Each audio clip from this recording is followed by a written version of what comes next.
বিশাল সমাবেশে সভাপতি উপস্থিত শুধু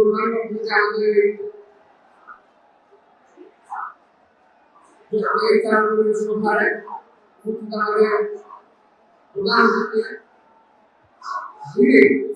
সারা বাংলাদেশের মানুষকে আজকে গণতন্ত্রের পক্ষে ঐক্যবদ্ধ করেছেন।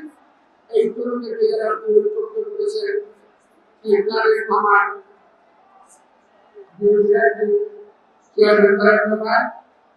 আমার সহকর্মীবৃন্দ, আমার সামনে তরুণ তরুণী ভাই বোনেরা, আসসালামু আলাইকুম। আপনাদের এই তারুণ্যের সমাবেশে উচ্ছ্বাস এবং যে একটা বার্তা, এই বার্তা আমার অত্যন্ত বেশি আনন্দিত হয়েছে। এই কারণে এই বয়সটা একদিন আনন্দ ছিল। এই বয়সে আপনাদের বয়সে দেশের সঙ্গে ফাইটে হাসিনার সঙ্গে যুদ্ধ করে দেশকে তিনবার প্রধানমন্ত্রী নির্বাচন করেছিলাম। এরাই ছিল তরুণ আন্দোলন, আমরা ছিলাম তখন তরুণ। তো আপনারাই পারবেন, আমি বিশ্বাস করি এই আমাদের নেতৃত্বে বাংলাদেশের গণতন্ত্রকে প্রতিষ্ঠিত করতে যারা আজকে প্রচন্ড রৌদ্র সারাদিন অথবা বৃষ্টি এর মধ্যে থেকে আপনি যারা কাজ করতে সরে যান নাই, আমাদের পক্ষে এটা সম্ভব বলে আমি বিশ্বাস করি।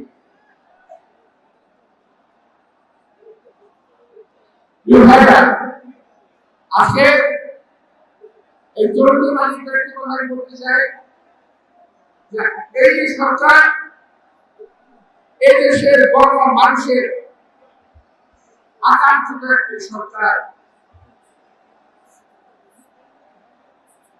এদেশের বড় মানুষের আস্থার একটি সরকার ছিল। কথাটা একটু বুঝে নেবেন সাংবাদিক ভাইরা, আস্থার প্রতীক ছিল এই সরকার। কিন্তু এই ৯ মাসের কার্যক্রমে এই সরকারের কাছ থেকে আমরা কিছু পাই নাই, শুধু পেয়েছি অবজ্ঞা। এই দেশের মানুষকে এই দেশের সরকার, এই সরকার অবজ্ঞা করছে। একটু খেয়াল করে দেখবেন, এই সরকারের মধ্যে যারা আছে, আমি বলি এই সরকার একটি ঔপনিবেশিক সরকার। এই সরকারের মধ্যে যারা আছেন তাদের বেশিরভাগ অর্থাৎ প্রায় ৯০% এই দেশের নাগরিক নয়। আন্দোলন করলে এই দেশের ছাত্র জনতা, আর কারা ছিল হচ্ছে ওনারা আমাদের গাড়িতে বসেছে। ওনারা বলে সংস্কার করবেন, সংস্কার করে নির্বাচন দেবেন। এই ৯ মাসে এরা পারেন নাই, ৯ বছরও পারবেন না, ৯০ বছরও পারবেন না। সুতরাং এই দেশের জনগণের কাছে ক্ষমা চেয়ে আপনি যারা একটা ব্যবস্থা নেন, কি ব্যবস্থা নেবেন আপনারা ভালো বলতে পারবেন। আজকে আমরা এই সরকারের কাছ থেকে কয়েকটি জিনিস আমি ব্যক্তিগত জানতে চাই।